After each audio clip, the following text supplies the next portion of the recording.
gone through yesterday, like double linked list also. So I've already shared the video, yesterday's one. So you can just go through that again. If you have anything, you can just get back to me. Okay, fine. So yeah, so we were in linked list yesterday, right? So that is a difference, main difference which we have seen between linked list and array list, which will be prevailing the same situation across all the sets and lists.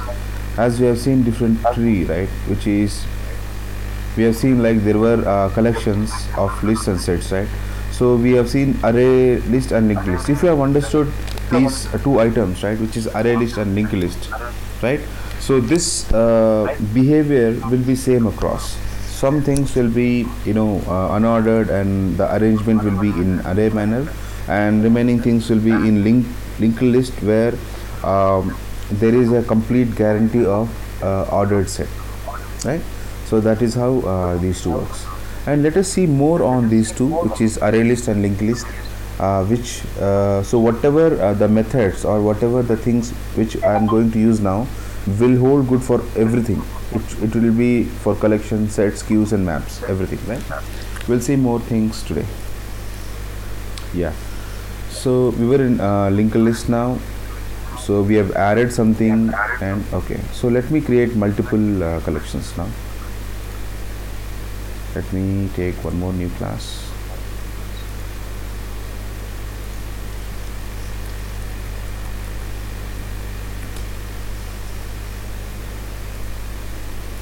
Yeah, so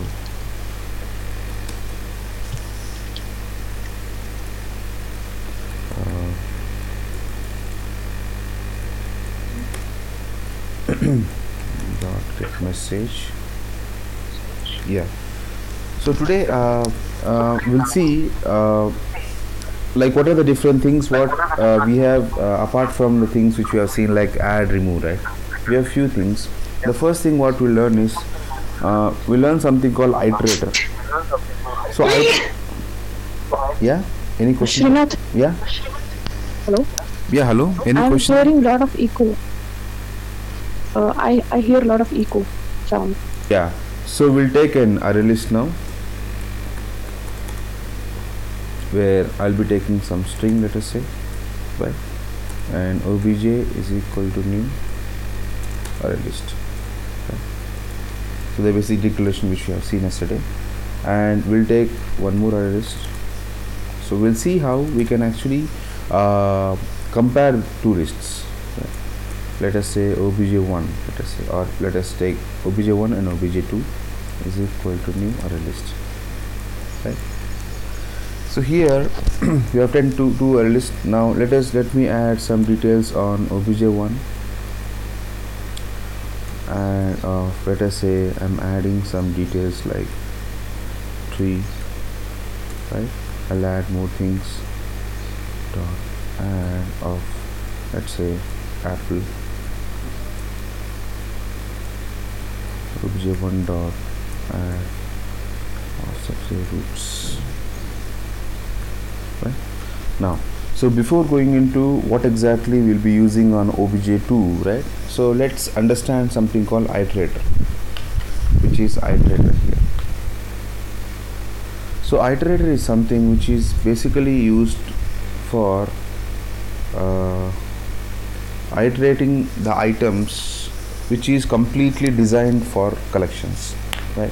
Because each and every collection item, it can be list or set or map, right? They have got their own internal iterator method, right?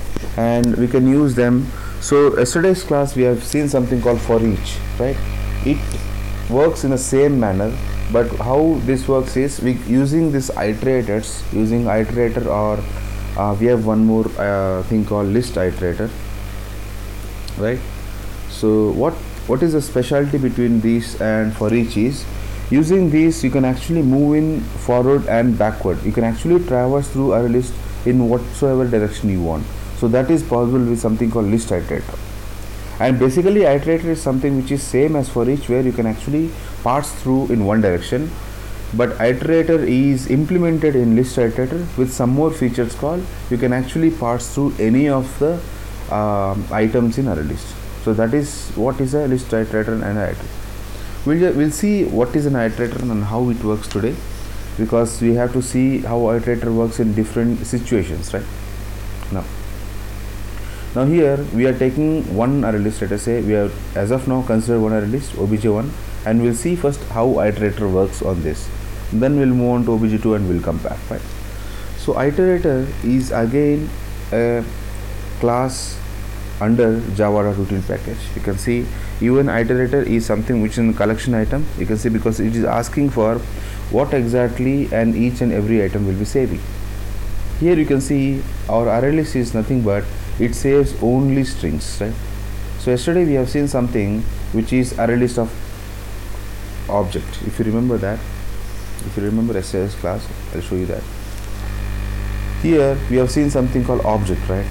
So today what I am doing is I am just taking array list and I am confining that to some data types, right? We can also do that in data type, which we have seen in arrays, right?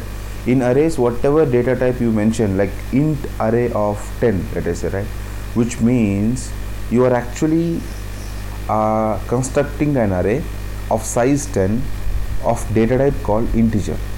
In the same way, you can also build your collection items as a higher entity, which is an object, or to the primitive type level, which is you can make a linked list or array list to accept only integers or only floats. Here I have built my array list to accept only strings. You can do that actually, right?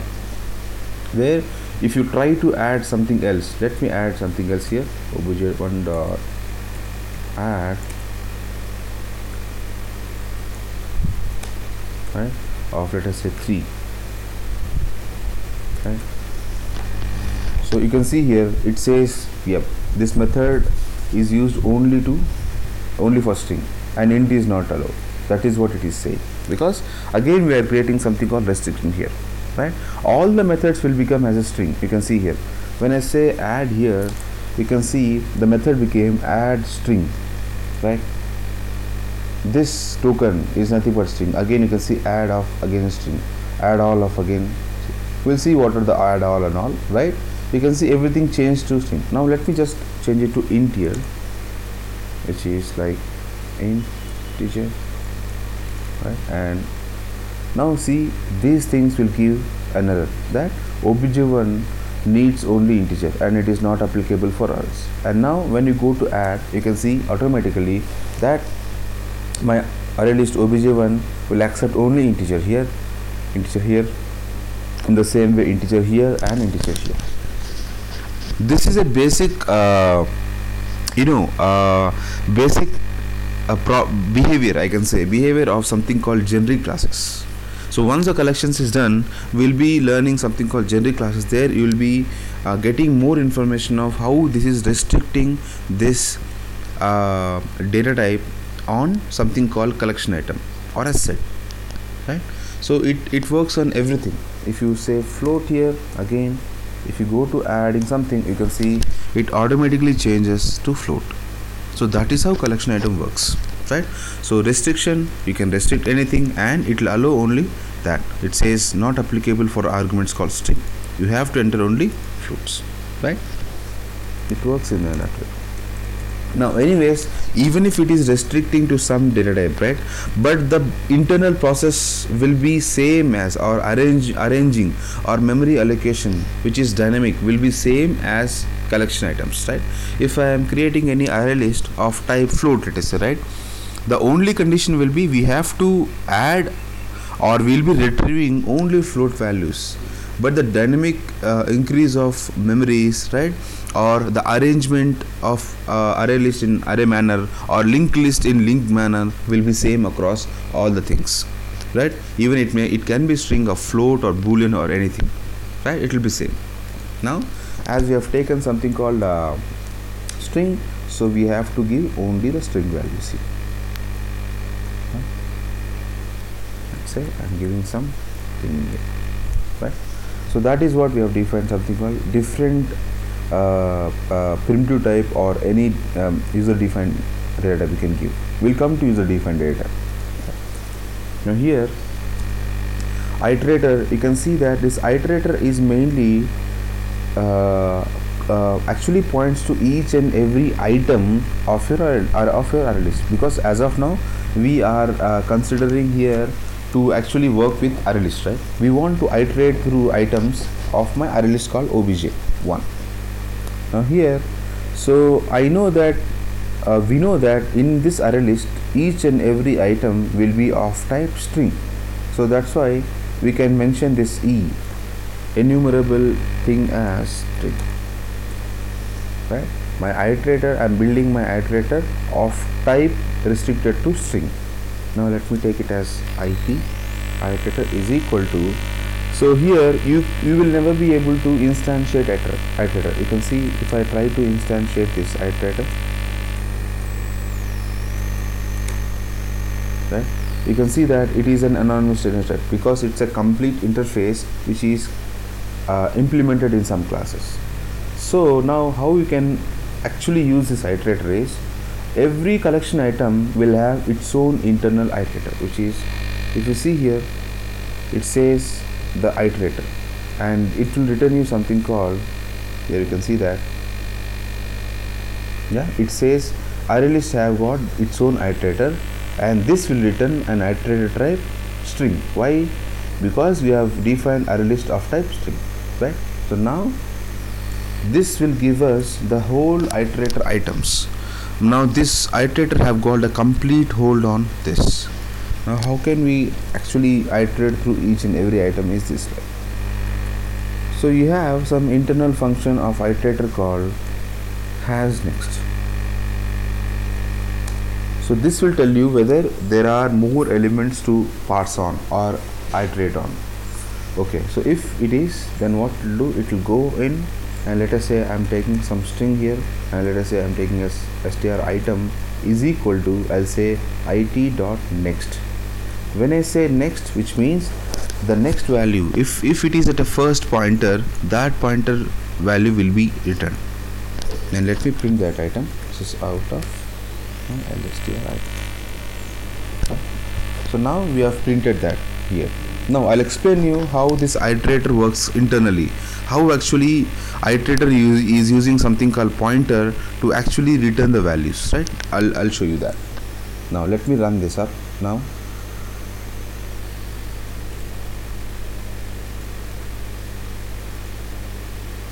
Now you can see each and every item, whatever we have actually filled up in array list is being copied, right? Now let us see how actually it works internally when the iterator is pointed to an array list and whenever we are iterating. It has got two very important functions, which is has next and next, right? We'll see how it works.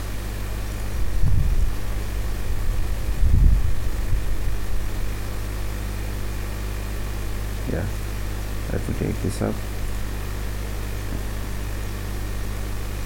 Now here again iterator, I said whenever we are going through some list, right, let us say it is forming in certain type of stack, let us say, right, like, yeah, we have certain values here. We have taken something called like a tree, right, we have something root, right, and we have taken something called mango, right, and we have something taken called apple, let us say, right,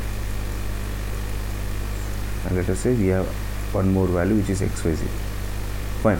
So let us say these are our items which we have defined.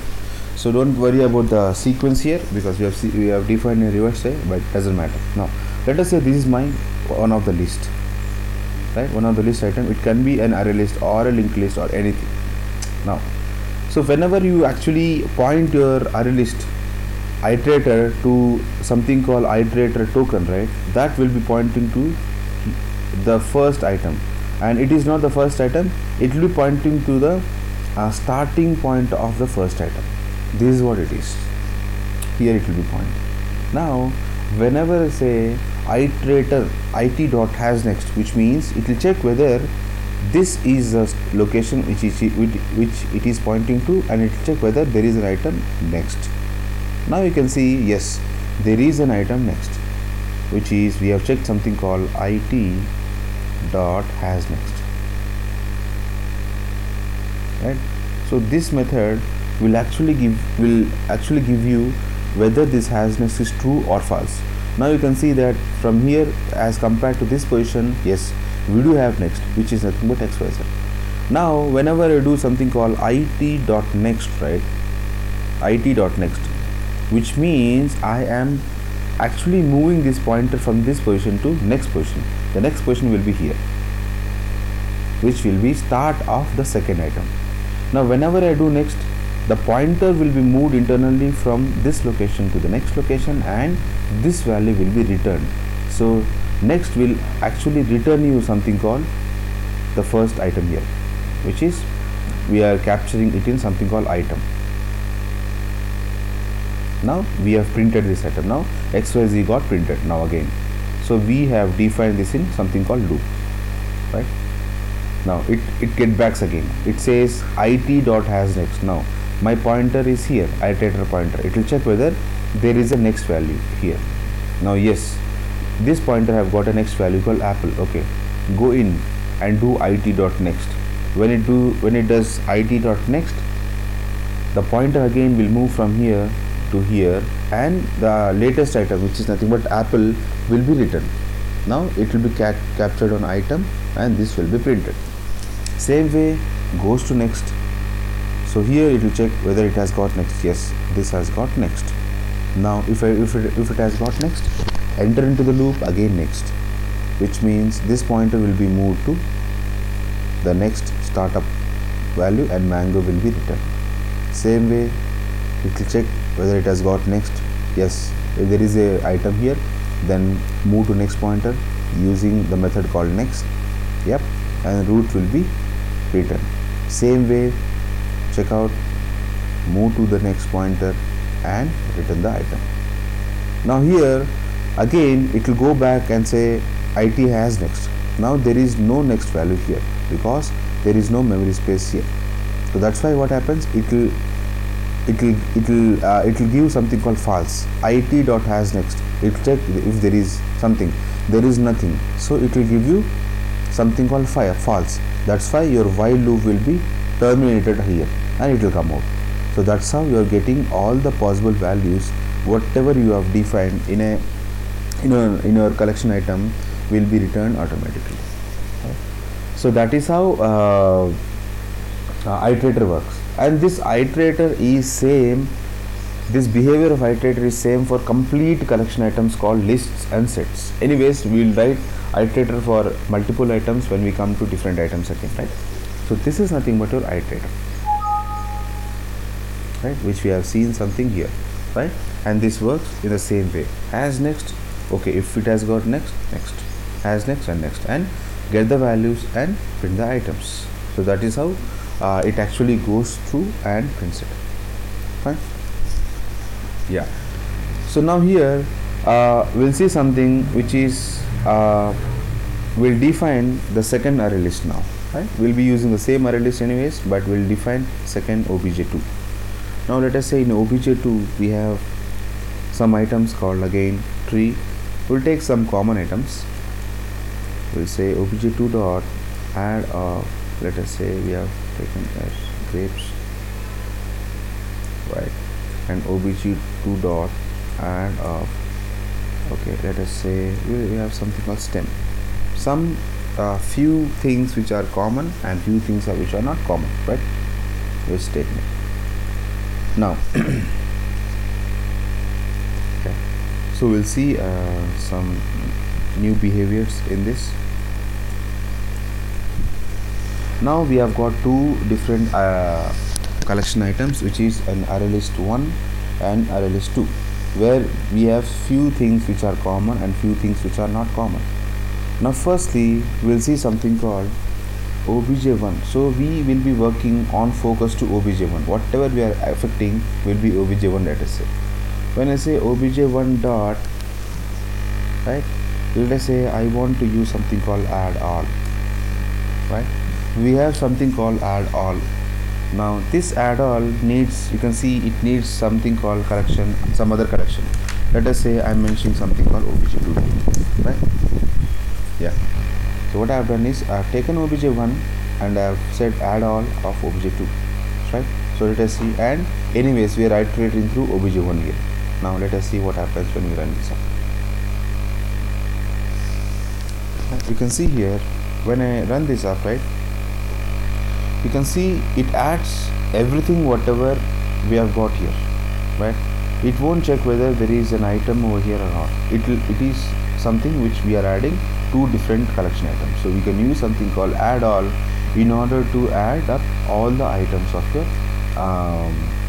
two different collection items. Now again, you can also expand this to any number of collections again, right? If I say array list of, let me take it as string, which is obj3, let us say, right? obj3 is equal to new array list, right?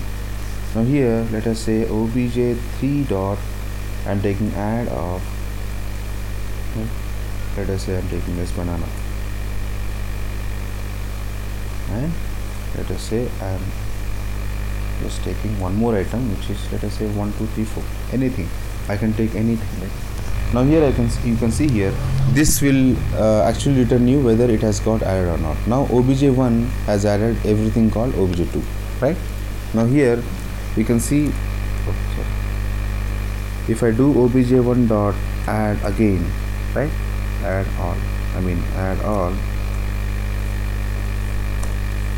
of one more collection item, which is obj3 here, right? Now we'll see what happens here.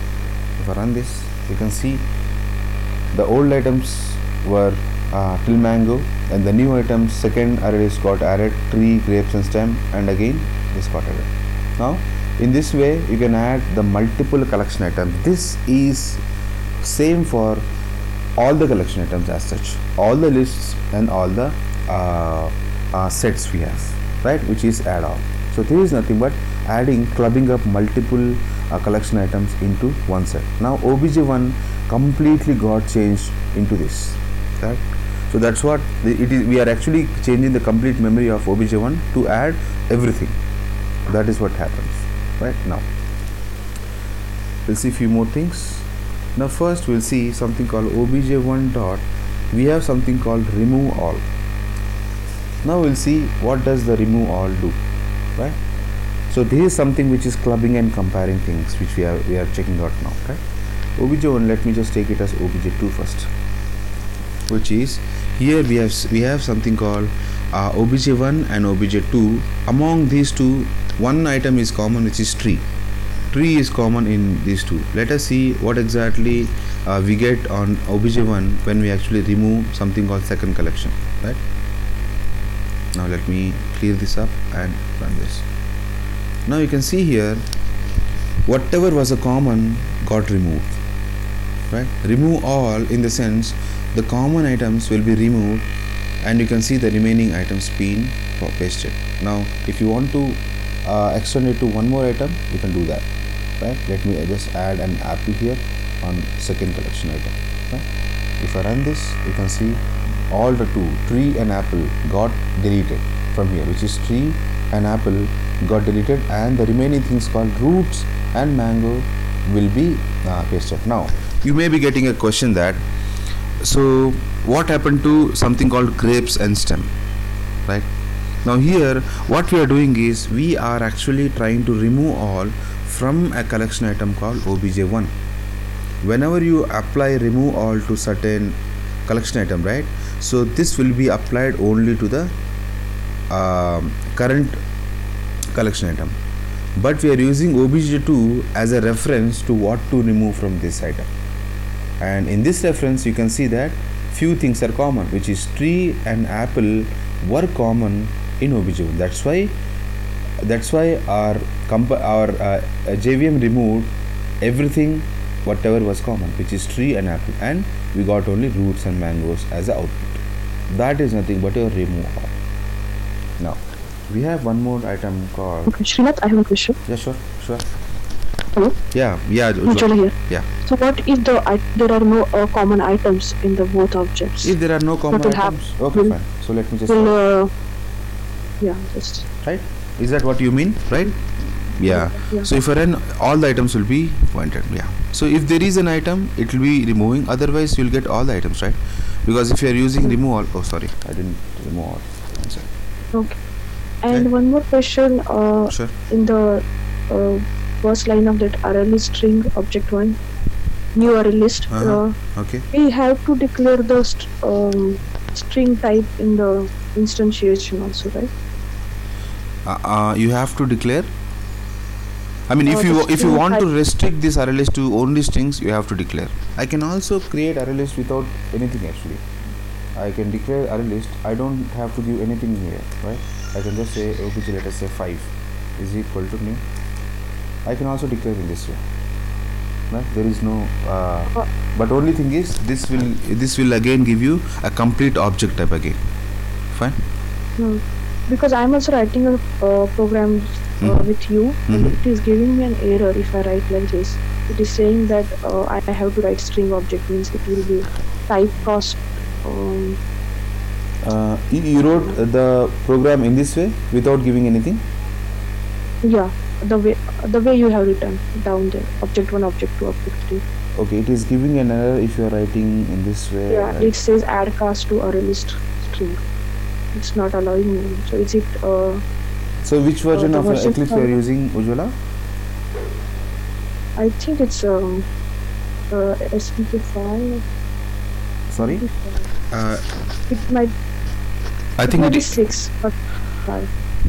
okay. Doesn't matter because if you're using Eclipse more than Indigo, I hope, right? It will support complete one because this was actually introduced from 1.5 Java, right? And yeah, you should get it actually. If you're using Juno, much better, right? No, it doesn't matter. It works even in Indigo and Helios, the older version of Eclipse. Have you followed the same thing, array list and Yeah, same thing. Yeah, because I have written programs before also, but this is what is strike me. okay? So can you? Okay, it is asking for casting something. Yeah. Add cast to array list or change type of object 1 to array list question mark. That is in general. Okay. Okay, so we can discuss this after class okay, also. fine, not a I problem. don't We'll know discuss. Yeah, last sure. time. Sure. Okay. Sure. We'll do that. Yeah. Okay. Now I hope you understood this remove all, right? Remove all. If there is, yeah, Purushottam. Should I ask what will happen if I replace object 2 with object 1? So it will be all the values will be removed. Yeah. Yeah. Okay. You mean to say But- this, right? Yes. Yeah. So everything will be removed. There won't be anything, right? Because it doesn't matter what the collection item you are giving. If there is any collection item which is same, it will be removed all. You can see there is no item here. Right? Let me print the size. You can see here. This out of obj1 dot size. Let us say that. If I run this up, you can see 0 size. Right? Okay. If I give something called Yeah, I understand now. But when I looked at that first, what I thought is like it will be an intersection. I mean, object 1 remove all, object 2 will be an intersection of both object 1 as well as object 2. Okay, intersection in the sense you'll be getting the but yeah, I understand it is not that. So yeah, it is not that. Yep, correct. Yeah, it is not exactly. Yeah. If I run this, so do we have an option to get the intersection? Yeah, we have something called retainer. I'll show you that. I'll show you that what are the different things which you have apart from this. Okay. Yeah, let me just uncomment this. Okay. So now you can see if I run this, you can see 2 items, right, which is roots and mangoes, right? Now you have one more method, internal method called retain all, right? Retain all here. Now here let me give obj2 again. Now here let us see what happens here. Now here again I have taken obj2 where I have 2 items common. Let me define these 2 items at once so that you can be much clear again. See guys, I'm just commenting these things because I'll be sharing this class, right, so that you can see this, right. That's what I'm commenting. Don't get confused by this, okay. I'm just commenting so that you can actually uncomment and check out in your program, right. Yeah, so here my I have tree and apple common here, and there are few non-common things, which is roots and mango. And here, let us see what happens when we say retain all, right. Let me run this. Can you see this? Retain all will actually retain only the common things here, which is tree and apple were same. That's why it retained whatever was the common things. Now if I don't give this, let us say tree, right, if I run this, you can see only apple is a common. If you remove that again, you can see 0. Okay. Retain all will retain the values whatever are common. We have seen something called, there are two functions anyways, Purushottam, there are only two again, right. If you actually interpret this as an intersection or not, I didn't get that, but you can see here there are two things. First thing is remove all will actually remove the common items, first point. Second thing is, if you do something called retain all, it will actually remove the non-common items and will actually retain the common items. If you do something called obj1 again here, which means you are actually retaining all the items, whatever you want again, right. So that is the thing, but you are remove all and retain all. So you mean to say that, Srinath, yeah, we cannot have we cannot remove common items, right? You cannot remove common items, yeah, using this here. Okay. Yeah. Okay. Fine. So that is your remove all retain all. So is this clear now? Right. Fine then.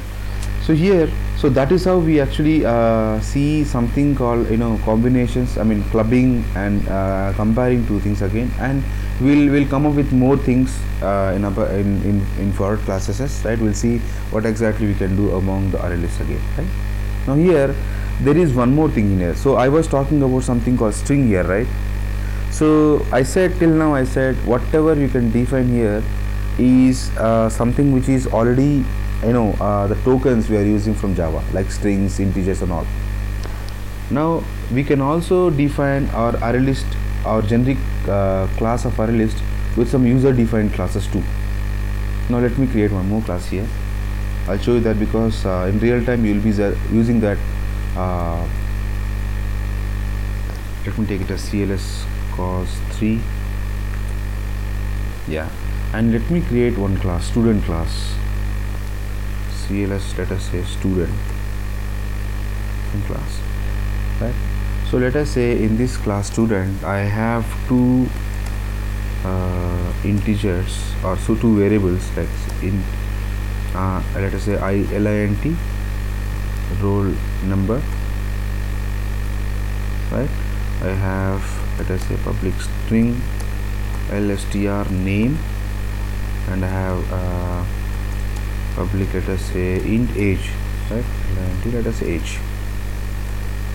Let us say I have these three, right. Now let us say in this I have a constructor here, CLS student constructor here. Let me take it as public. Now this constructor, let me make only one constructor, which is int, let us say I'm taking it as roll, and string here, let me take it as for name, and int for age, let us say age, right. So I'll assign them as lint roll is equal to r, and so name to something called n, right, and age to something called a, right. Now I've defined my user defined class, where I'm actually creating my own variables, right, and I'm actually whenever anyone is building the object of CLS student, I want them to assign the values for the internal variables, right. Now let's go back here. Now let us see how we can build an array list or linked list out of this class. Now let us go for linked list, get message. Now here let me take it as linked list, right, of, yeah. So here what we can do is, here it says again what type of enumerable class you want to give for this list. Let us say I want CLS student here. You can give your own defined class here, because till now we have used something called object, or you can use string something, right? But here you can also give something called your own defined class, user defined class. Let me take it as obj is equal to new linked list, right? So this will accept only the item which is an object of CLS student. It won't accept anything else. If I try to add something called string here, some stem something, right, it won't accept, because this is not something which is a string. Now while adding, you can see now when I say obj.add, right, now you can see everything got changed to our own class, which is, it says only CLS student, add of CLS student, add all of CLS student, right? Everything is same, right? So now it accepts only an object of student. Now let us create some objects of student first. CLS student, let us say S1 is equal to new. Now here you can see I can create student object only in one way, which is I have to give all the constructor items being, all the arguments of constructor being mentioned. Let us say roll number is 1, right, and the name should be string. Let us say I'm taking XYZ, and let us say age is 15, let us say, right? So I'm just taking a student in a class, let us say, right? So let me create one more object here, one more student, S2, let us say, is equal to new CLS student, where roll number is 2, and let us say name is ABC, some ABC, right, and age is some 40. One more object, student S3 is equal to new CLS student. Now roll number is 3, and this is some PVM, and age, let us take it as 16. So where we have taken some people in a class. Now here, whenever you add anything, you have to see, you can see the options here. Okay, I want to add S1 and add something called S2, student 2, and obj of add of S3. Okay. So I have added all the collection items of type CLS student here, you can see. Now let me create a iterator here for this. Whenever I create iterator here, you can see it asks for what is the type. Again here I can mention something for student. It will take up, because iterator is same as a collection item, which is basically used for all the collection tokens we have. Let me take it as IP is equal to, now I'll take obj dot iterator. Now you can see even this iterator can give only one type of iterator, which is nothing but iterator of CLS student, right? Now let us iterate through each and every item, while the iterator it dot as next, it works in the same way, right? As next. Now yes, if it has got next, now it will go to the first item. Now so this first item here we are talking about is nothing but an object of CLS student. Now let me just take it as CLS student. Let me take it as LOBJ some item is equal to, when I say it dot next, now here you can see here it gives something called, it gives an object of CLS student, right? Now here you can see you don't have to typecast anything, because iterator we have created of type CLS student, so that's why you don't have to typecast. Now I can also say object here, because object will take all the object types. But anyways, again what you have to do, if you define iterator should be compatible completely with the list you are using. Now here you can see this list is using again student, so that's why you can't do object again, right? If it is an object, again you can see it asks for something called cannot convert object to CLS student, then you have to come, you can see you have to typecast. But anyways, this time it is not allowed, because complete your linked list is something which is an object. That's why it doesn't matter. I'll show you, I'll convert this to object and I'll show you how it works, right? CLS student here, now everything went fine. Now we have taken the CLS student. Now let us check if LOBJ item is not equal to null. Why do we need to check? I can also give in between, let us say I'm giving something called add of null. I can give that, right? Because it needs something called CLS student type, but null is something which is I can say that yes, I'm actually not instantiating anything, I'm giving null. That's why every time you get anything, right, check for null. It can be anything, even if it is a string or anything, just check if you are taking as an object type, right? Check whether it is null or not, then move on with your operation, right? I'm checking whether it is null or not, right? And then let me just print some values. This is out of, let me print LOBJ item dot some name, roll number first, right? Plus some space here, plus LOBJ item dot name, which is LSTR name, right? Plus some space here, plus LINT, sorry, LOBJ item dot, I'll say age, right? I'm just printing all the items. Let me just print some pattern here so that we'll have much better understanding, right? Now you can see I'm just printing roll number and all. I said if it is not null, right? If it is not null, just say this, else let me print that sys out of I got one null item, right? Just printing that, right? So I hope you understood this now, which is, yeah.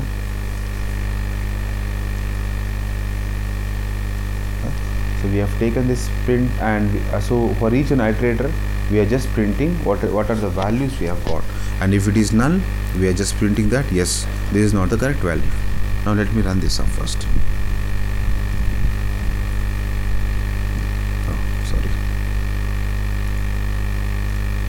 Yeah, we can see when we started, right? So we started with each and every object. Now you can see that yes, it is getting into the item. Yeah, it printed each and everything. Okay, let me just print this pattern at end of this loop here, right? Let me run this again. Yeah, now it's better.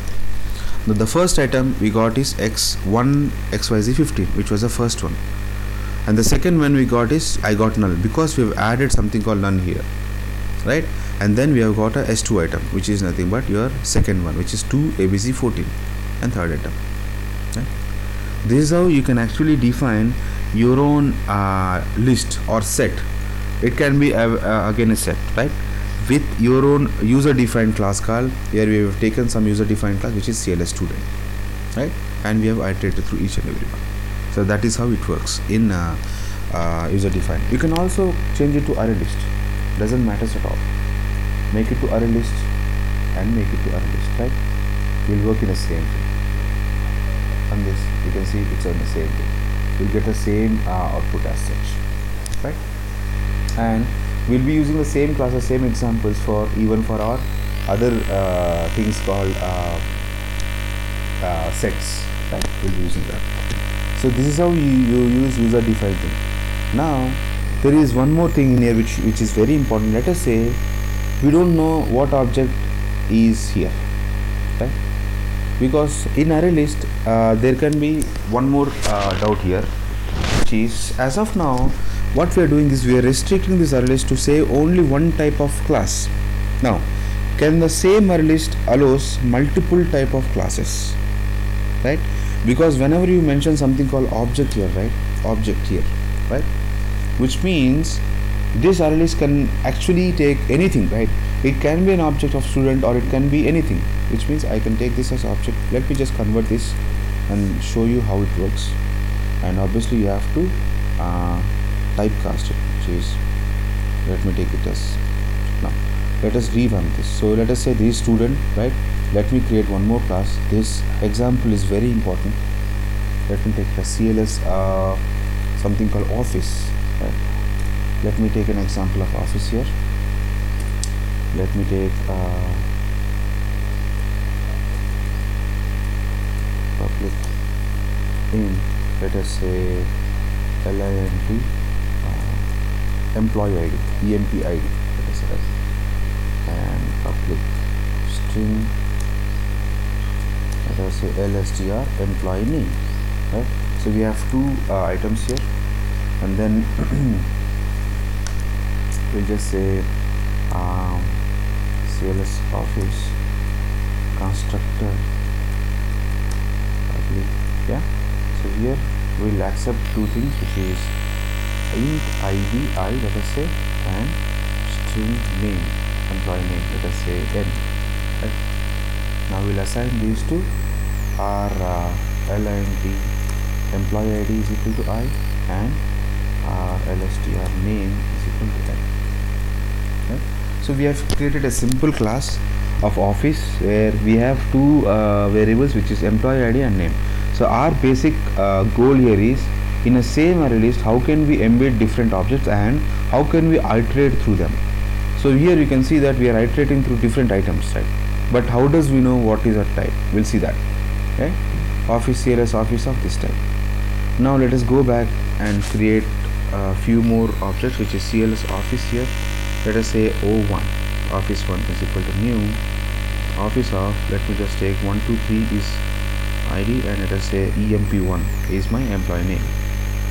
In the same way, let me take three different items, 2 and employee 2, let us say, and let me take it as 1 7 8 9 something, and employee id is 1 something in here, and o3 where I'll give something called employee 3.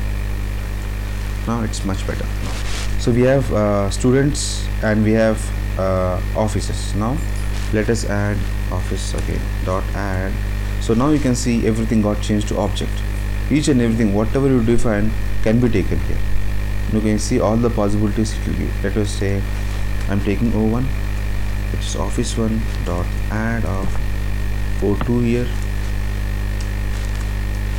and obj dot add of o3, right? Now here you can see I've taken two different user defined classes, which is student and office, right? And what I'm doing is I am trying to add all those things to one array list called obj, right? Now, so till this part everything is went fine. Now the main task comes how to iterate through these things. Now we know that this is an object type and we never know what is the object we are getting, right? We added something, but while iterating we never know what is the type of object you are getting. Now here the challenge comes. Now let us say here you never know that you will always get student, right? That's why it gives an object cannot be converted to student. Now first what you have to do is, let us say you have to take it as object first, because it is not one object what you are getting, right? Now here you can see this is an object type where you have to convert it to either your student or office to actually make sure you are iterating through the actual value. Now before doing anything, right, let us say you are actually creating something, you have to check this, like we have to check whether an item is an instance of, right, cls student. Now this is where we use. Now if this is an instance of cls student, we'll do something else. If lobj item is instance of cls office, we'll do something, right? Now here we have taken two different things, which is instance of something in here and instance of. Now here let me just define two variables for a student here. Student, let us say lobj stu, right, and one more variable which is cls office here, which is lobj off, let us say, right? We're just taking two things. Now here we said if it is a instance of student, let us assign that to student. Stu is equal to lobj item. Now here again item is something which is object type, right? Then we have to typecast. So how to typecast? Just give in braces student. Now this will be automatically converted to lobj student. Now here again cls office, right? So let me take it as lobj office is equal to lobj item, right? Now here you have to typecast it, right? Where now you have got, okay, let me just create some differential so that you can understand better. So till this part of story is something where we are actually mapping our things like this, right? Every time what we'll do, we'll just say null and null, right? Because every time we have to instantiate this with a new thing, right? Which is this. Now we have got whenever it iterates, right, each and everything we know that what is the type of class object we are getting. Now let's get now the challenge. One more challenge is how to map things accordingly. Now if you know that this is the instance of this, right, take out everything and obviously write this thing here. Like let me just take it up here, which is if your lobj2, right, is not equal to null, right, what to do now? Here we'll just take this println and paste it here, right, and just say instead of item you have to substitute by student object. That's where the thing will be gone. Now if it is not null, it will print that, right? Now here, now where do we print this? So let me just print the pattern here itself, because it is a loop loop starting and ending here. Now here we have to check one more thing here, which is very important. What happens if my lobj item is null? Because anyways I haven't mapped it here. Office, let me just map it here. If lobj of is not equal to null, then what I'll do, I'll just map this again. This is out of, you can see lobj office dot, I have got my employee ID, right, plus I'll just say lobj of my employee name. Now here, before that, let me print something called sysout. I have got office object, right? The same way, let me just print out here sysout of I have got student object, right? Now, so a simple program here again, where we have taken iterator of object. Now we are actually getting each and every object, and we are checking whether this object is instance of so and so, instance of so and so. Then now here you need to get one doubt here, which is if this object is null, then what happens here? Now you have to make the first check called null. Now this is some part which is part if it is not null. Now what if it is null?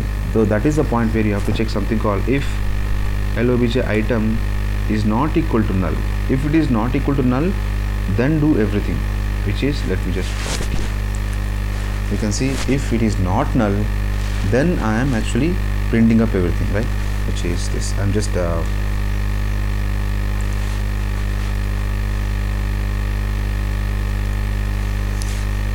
yeah, if it is not null, then I am doing everything, which is nothing but here you can see if lobj item is instance, this part is here and else if part is here.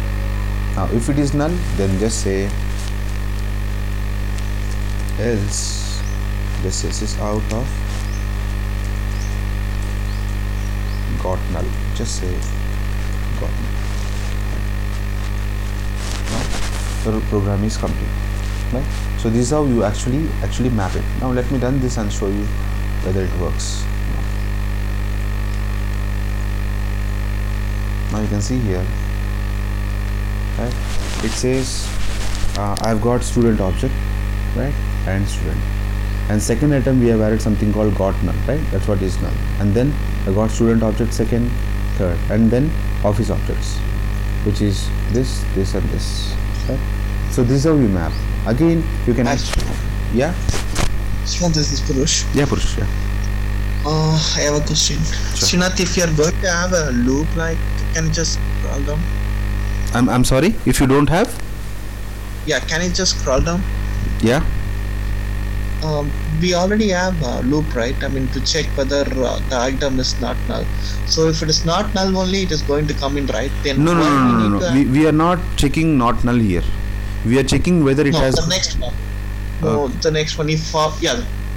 Okay, you're coming to this, right? Yeah, I understood. Exactly. Yeah. Anyways, yeah. Any is not going to be false because we already checked whether it's not going to be null. Because see, why I took null here is, yes, I understood your question. Why I took null at this point is I just wanted to print, if it is a null, I wanted to print got null. If I go and actually check here, right, I can check here, you're right, I can actually remove this. If you're checking there, we need to have a else spot for that. Exactly. And right? We need to have 2 else spot and have the got. Exactly. How many times I have to write? I have to write 2 times, right? Here I have to write, here I have to write, because I may get null at office or at, right? So here, as you're checking, you don't need this. Yes, I just wanted to make sure that whenever I'm sharing this program, just go through everything. That's okay, right? That is one thing. Fine. Yeah, you're right. Okay. I can write this part of program either in both the places, here and here, and I can skip this. Yes, you're right. Okay. Yep. Thanks. Fine. Right. So now, that is what we got an output. Now here, let me just jumble it out. Like I want to add things like this. My second value should be this, and right.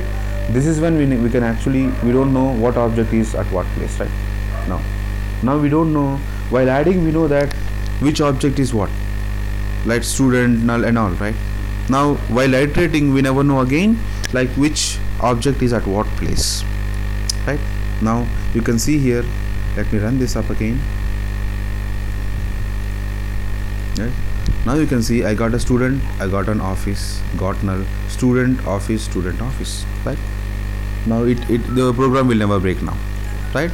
So that is how we go through user defined objects here, right? We classes and all.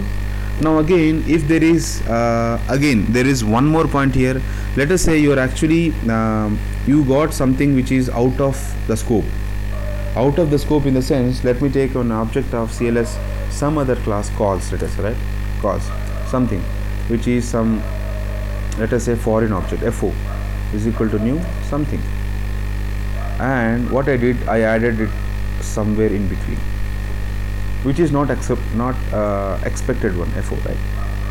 Not expected in the sense we are not actually handling an object which is of type this, right? Obviously what it does is it will obviously skip something here. Now even if it is not null, it will come in, because it is not null, because I'm creating an object of some foreign class and I've added somewhere in my array list, right? Now what happens here, when I come into the program, right, now I'm checking an instance of this, an instance of this, and I'm not checking whether else part, right? Just place an else part here, right, and just say sys out, and just say some foreign object item, right? And this condition you will get in real time for sure, right? Whatever classes you are actually checking, you may get something which is not expected, and obviously you have to actually have some securities set there. Then I'm just printing up here, you can actually do anything, thing whatever you want, what as per your requirement. Let me run this, right? You can see some foreign object, right? So what will be the value of the foreign object? We never know. Yeah. That is what is a foreign object, right? See, this is a simple object of my calls.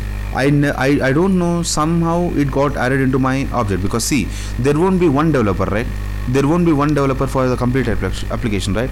There'll be so many guys, and obviously some of them may overcome the rules. Even if you mention that this array list should contain only student and office, some may add this, right? But you have your own condition here that yes, you are actually rejecting that object. That is what here item, and just say rejected, right? Fine. So that is what we got here, and again, and we just say okay, some foreign object and get rejected, and whatever values you got, you just process them. So process them here, we have done something called printed here, right? And remaining things we just say yes, it is now got null, and some foreign object, just wipe it off, right? And we have got this. So this is how we actually work, in real time for using collections. It is not used for small things like strings and all. Now you can see how heavy data you can actually save, right? You can actually save multiple items in here, right, and all. Fine. And it holds good for anything actually. It holds good for, you can actually add multiple items again. Let us say I'm iterating through this for 4 times, right? I'm adding these things, same things again for 4 times, let us say. right? It becomes some heavier data, right? And let me run this. Okay? You can see complete data being added, right? It doesn't matter whether it is there or not. Again, now again when we go to sets, then we'll see again, because sets is something which will not allow duplicate objects. There we'll see, but here you can see collection item allows everything. Now let me just replace this with linked list again, right? Linked list again, you can see the same pattern.